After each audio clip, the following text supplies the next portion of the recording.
پیر صاحب تر اوسه پورې خپل دعوه پیش نکړه ماوته پیر صاحب دعوه پیش کړه د علماء دیوبند نه تاییدات راوړه چې یو عبارت د علماء دیوبند دغه سی وی چې الله رب ذوالجلال ولی ته د اختیار ورکړی قدرت چې کله غواړي کرامت ظاهرول شي خرقیادت ظاهرول تر اوسه پیش نکړو ان شاء الله قیامت پورې پیش نکړي شي دویم نمبر ماوتل قران راوړه قران پرې خو دو حدیث پرې خو دو پیر صاحب د لپاره ول متکلمین د مدعا والے پیشلې چې دا خبره د عقیده د قطعیات سره تعلق ساتي زول علماء دیوبند په دلیل کې نه پیش کوم علماء دیوبند د تایید د لپاره پیش کوم چې دیوبند هغه پیش نکړه دویم نمبر پیر صاحب وای چې د متکلمین حواله نه د علماء دیوبند کتابونو کې در سره نه برو مطلب دا چې علماء دیوبند په دغه کتابونو باندې نه پیژنم متکلم نه پیژنن به موږ ورخایو دریم نمبر پیر صاحب وای دیوبندیت چې نوی نو موږ ماتورین زما خبره المهند چې لیکل دی نو ایدان ماتوریدیو په قاعده کې پیر صاحب دغه دې خبره ده چې د المهند سره پاره لیکو ام د دې لپاره کنه دینه مخکې د پنځ بیان هم د اعتراض کوي وای المهند د قاعده کتاب نه دینه مخکې موږ لپاره نور کتابونه شته اته نن د پنځ بیان اعتراض تاسو په موږ باندې کوي پیر صاحب ټول دنیا به ګوري ان شاء الله دریم نمبر دی وای ماتوریدیت مخکې کې دیوبندیت پیر صاحب دیوبندیت د ماتوریدیت د لپاره تشریح ده ورنه کې دیوبندیت ورنه وباسي نو به په ماتوریدیت کې ډېر لوی بریلیان په دې وخت کې شیانتیت کې ډېر لوی بریلیان سره په حواله ذکر کولای شم ستاسو ملګرو تور معلوم دي په دې وخت کې په ټاپ کلاس په ماتوریدیت کې هغه بریلیان دي چې دیوبندیت د مند لري کوي بیا اخبار ال د خبرې وزمو تاسو خلک اوري په سلام کوي ان شاء الله بیا مفتی صاحب وایي نه په صورت متکلمین حواله به اختیارم دا مفتی صاحب ما سره سنوسیه ده کما چې تاسو په تاسو په خپل رد کوي زره دې جوابات مستقل کومه دی والمراد بالاختيار والاراده هنا الشهوه والتمني ادينا مراد چې ولی کله اراده ولی چې کله شهوت وکي او وړي چې دغه څه وشي دې مطلب تر یعنی طلب وکي دغه په اختیار کې دا خبره شته نه هغه تار رد کوي سره او ته هغه سنوسیه صرف نیمه عبارت راولي دغه مقصد نه خلاف ټول عبارت کې دغه کې سره دویم نمبر پیر صاحب دا کتاب راوغستو دای پیښلو او ترجمه چې وا غیر مقصد نه خلاف وکړه ان شرط الكرامه الخارقه للذ ان يجري من غير ايثار واختيار ايثار لغت بس وګوره په معنا د چاهنا سره راځي په معنا د یعنی چې هغه غواړي هغه خوخی چې زمانه کرامت ظاهر شي او به اختیار دغه په تفسیر کې د قدرت په معنی سره نه مفتی صاحب پر صاحب غلط بیان مکو د مناسب علماء اوري به موږ تاسو په باره کې سوي دینه پس د مفتی سجاد صاحب تقریز ولا کتاب به پیش کو مدلل و مفصل عقائد قصد سم مراد ده فلا فلا پیر صاحب دقه په دقه جلد 568 کې لیکي و انسانی کسب سے اس کا کوئی تعلق نہیں معجزہ و کرامت سره د انسانی کسب هیڅ تعلق نشته به وای و معجزہ و کرامت نبی کے اور ولی کے اختیار میں نہیں ہے اور یہ بھی معلوم ہو کہ معجزہ خدا ہی فعل ہے اگر رد کی طرح اگر مقصد میں خلاف عبارت پیش کر رہا دا شرع الارشاد تا سورہ واغستا شرع الارشاد چیرے پخپل ہوئی والمراد بالاختیار والارادة هنا شهوتی و تمنی داغین مراد چیرے شهوت و تمنا دے چا تمنا کی معنی ظاہر شي او تر اغین خلاف مطلب فلا تتعلق بالارادة بمعنى القصد دے وہی دلته قصد په معنی دے سره نه کوم چې تاسو مراد خلې مو چې کتاب پورا پیش کوا او په ټولو کتابونو کې د حال ادینه پس مو چې ما حواله پیش کړی وي ادینه پس 31 نمبر اول دا قاعده اهل سنت دی او په دې شیخ سلیم الله خان صاحب تقریز دی خواجه خان محمد صاحب تقریز دی په دې سید ارشد مدنی په دې باندې قاری حریب جلندری غازی پوری دی ټولو په لیکلي د کرامت او دا قاعده کتاب دی عام نه دی صفحه نمبر 100 پیر صاحب علماء دی ون چې قاعده کتابونه کاته متکلمین نه متعلق غلطه قاعده قوم تور کړی دي دې په صفحه نمبر 182 باندې کې معجزہ و کرامت ظاهر ہونے میں نبی اور ولی کی کسی قسم کے قدرت کا کوئی دخل نہیں ہوتا کرامت کے ظاہر ہونے میں کسی ولی کا اپنا کوئی اختیار نہیں ہوتا بلکہ جب اللہ تعالیٰ چاہتے اور جو کرامت چاہتے اپنے کسی نیک بندے کے ہاتھ ظاہر دریز تک خبر ہے کہ اختیار ہے پاکستان کی تعریف سے عبارت ہے نقل کړه داخل پس تعریف سے بابر شیخ سلیم الله خان صاحب دی خپوی کوم خپوی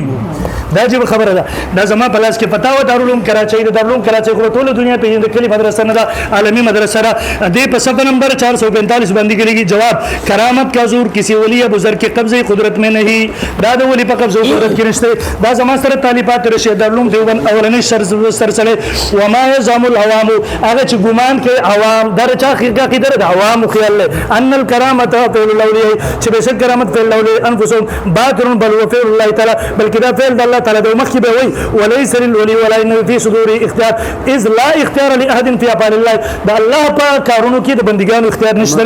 به سوال کوي او په شرط قید حواله ورکړي به سوال کرامت د نبی ولی په اختیار کې بھی کنه جواب اختیار میں نہیں ہے جب اللہ چاہتا ہے ان کی عزت بڑھانے کو ان کے ہاتھ سے ظاہر کر دیتا ہے او دا په صفحه نمبر مفتی صاحب صفحه نمبر 183 باندې خبر لیکي چې دا دغه په اختیار کې نه پتا و رشیدیه دغه رنګ مفتی صاحب دا خطبات یې کې مولا سردار عالمی مجلس ته په ختم نبوت امیر تر شوی او پاکستان کې معروف شخصیت ہے د په دې باندې مستقل درس ہے خطبات یې کې مولا سر صفحه 303 باندې وہی کرامت اس لیے نہیں دکھائی جاتی تاکہ یہ نمایاں کر دیا جائے یہ بھی خدائی میں شریک ہے ولی نشي ظاهر ولا دته د اختیار ولی نه ورکړه ځکه چې الله سره د خدای کې شریک نشي خدای اختیار ولا ثابت نشي بے پوازی ان کو بھی کچھ اختیارات حاصل ہوئے اور داخل ہونے کے مشرک کیونکہ بنیادی عقیدہ ان کے معجزے کے اندر نبی کا دخل ہوتا ہے نہ کرامت کے اندر ولی کا دخل ہوتا ہے یہ دونوں جو ہے اللہ کی قدرت سے صادر ہوتے ہیں دین سری عبارت سوال دا تحفۃ المناظر دے جو پاکستان پس تلوی مناظر دے دا منگل سے قدی صفحہ نمبر 322 باندې کشف و معجزہ یہ غیر اختیاری ہوتے ہیں اعلان دے لکھی کشف کرامات و معجزہ یہ غیر اختیاری افعال پدی کی اختیار د سره شته دا د دارالعلوم دیوبند شیخ التفسیر د معارف القرآن د کندلوي صفحه نمبر 184 باندې لیکي او دا اور شپږ مثالونه تر قلم پاګي ورکوم په مفتی محسن سے به اعتراض کول جوهر ثابت ہے جوهر خبر تو ثابت ہوتے سوئی وہ حتیٰ کہ معجزے میں نبی کا اختیار ہی نہیں اور بسا اوقات نبی کو پہلے سے اس کا علم نہیں ہوتا جس طرح قلم بظاہر لکھتا ہوا معلوم ہوتا ہے لیکن فی الآخر لکھنا قلم کا فعل اختیاری نہیں بلکہ کاتب کا فعل اس طرح معجزہ برکت فعل اللہ ہے فعل اللہ کا مگر اس کا ظہور نبی کے ہاتھ سے ہوتا ہے نبی کے اختیار میں نہیں بیان دل کی شعر دلان دي دوم وي څنګه چې قلم یو سړی په قلم باندې لیکل کوي دا قلم چې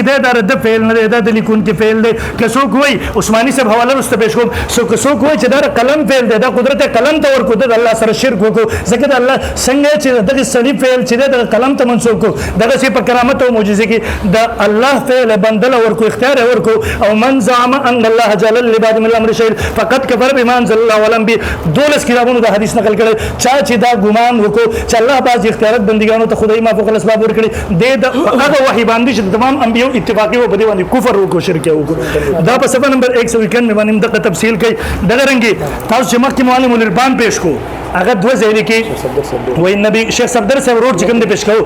دغه د څه عبارت دې پېښ کو چې محتمل او صریح عبارت نبی کا معجزہ ہو یا ولی کی کرامت ہو اصل حکم تو اللہ تعالیٰ کو ہوتا ہے کام کرنے والے وہی ذات ہے اس کا مقام پر آ کر بے مثالوں داخل اور کی تو قرآن نبی کے معجزے یا ولی کی کرامت کو ان کا ذاتی فعل سمجھتے اور شرک میں مبتلا ہوتے ہیں سو جدا ذاتی پر شرک کے مبتلا کی بے ہوئی اس طرح اولیاء اللہ کو جو کرامت صحیح طریقے سے ثابت وہ بھی اللہ ہی کا فعل ہوتا ہے جسے اللہ تعالیٰ عزت بخشے اس کے ہاتھ پر کرامت ظاہر ہو جاتی ہے اپنے مرضی سے کوئی نبی بھی معجزہ پیش نہیں کر سکتا قرآن پاک کی تصریح پر دیوانی بے ایتونه پیش کی دینا پس دا زمان سره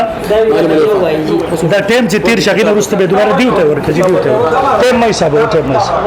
دا ورته ورکړي دے بیا وی معلم الرفان بل جلد مفتی صاحب درد جلد نمبر 3 میں سب 543 دا وہ یہ بات اچھی طرح ذہن نشین کر لینے سے کہ معجزہ یا کرامت اللہ تعالیٰ کا فعل ہوتا ہے ایسا کام انسان کے اختیار میں نہیں ہے واضح الفاظ دو عبارت مفتی صاحب ټول غوړي دا بس دا اشرف الثوانی تانوی صاحب دے وہ اکثر فرمایا کرتے رہے حضرت علماء تانوی صاحب کہ آج کل لوگ اپنے شیخ کی ہر عجیب بات کو کرامت میں داخل کر دیتے اعلان کی ہر عجیب بات کرامت نہیں ہو سکتے بلکہ کرامت وہ خر کے دیتے کہ جس کے اندر یہ تعویل ہو ہی نہ سکے کہ اس واقعے کے اسباب طبیعہ میں سے کوئی سبب ہے حتیٰ کہ اس میں خود ان بزرگ کے تصرف کا بھی احتمال نہ ہوا تانوی صاحب ہوئی ماشاءاللہ دینا پس تانوی صاحب سے تصویر دا بدعات کا انسائکلوپیڈیا علماء دیوبند کے لیے بدعات تیرا جمع کری تاکہ کہ یہی عقیدہ تمام اولیاء اللہ تعالیٰ قبر اہل سنت کا ہے اور تعالیٰ شاہ انبیاء علیہ السلام کے ہاتھ پر بطور معجزہ کے اولیاء اللہ کے ہاتھ پر بطور کرامت کے جو ظاہر فرماتے وہ براہ راست اللہ تعالیٰ کا فعل ہوتا ہے اس بنا پر اس کو معجزہ اور کرامت کہتے ہیں نبی ولی کا اس میں کوئی اختیار نہیں ہوتا دا زمان سے سیرت مصطفیٰ نے دیر مرتبہ غیر شرک نسبت کی دے علم الکلام کے طول نماہر دے حق تعالیٰ کی طرف سے بلا کسی سبب ظاہری کی اس مدعی نبوت کے ہاتھ پر ظاہر ہو رہا ہے اور دیکھنے والا یہ سمجھ لے کہ یہ معجزہ جو ظاہر ہو محض اللہ کا فعل معاذ اللہ رسول اللہ کا فعل نہیں بورے تمہارا سخت ہے معاذ اللہ دا رسول اللہ فعل نہ دے معاذ اللہ رسول ہوئی تمہارا سخت الفاظ علم الکلام ماہر پیش گئی دینا پس تفسیر محمود جلسوں کے مفکر استم سبست رحم ہوئی ویداد اللہ فعل دینا ولی اختیار پر گنشتر دا تفسیر عثمانی کے सफ़ा नंबर 506 के आयत दलांदर की मालूम हुआ कि एजाज़ व करामत फिल हकीकत खुदावंद कदीर का फ़ेल जो वली नबी के हाथ पर खिलाफ मामूल ज़ाहिर किया जाता है दादा अल्लाह फ़ेल दे रहा हत्ता चिदा मोहम्मद ज़हूर फारूक शहीद रहमतुल्लाह मशहूर मुकर्रिर और शहीद इस्लाम दादा सिपाही साहब स्टेंगा अगर करामत और मौजज़ा बराबर अल्लाह के इख्तियार होते नबी चाहे कि मैं मौजज़े दिखाऊं नहीं दिखला सकता वली चाहे कि मैं करामत दिखाऊं नहीं दिखा सकता क्यों वजाहत है कि रागे न बस दा जमान सर मुझसे पदीर शेख ज़करिया से रहमतुल्लाह तकरीज़ दे शरीयत या जालत हिंदुस्तान वाले लिखा है अदे पसपा नंबर 414 बंदगी मौजज़े और करामत भी अल्लाह के इख्तियार में खालिस अल्लाह पे इख्तियार किया हसर के बल चब इख्तियार किया दा तफसीर जलालैन दे जमान सर तफसीर कमालैन दे दारुल देवबंद उस्ताद लिखी सफ़ा 283 बांधे इस किस्म की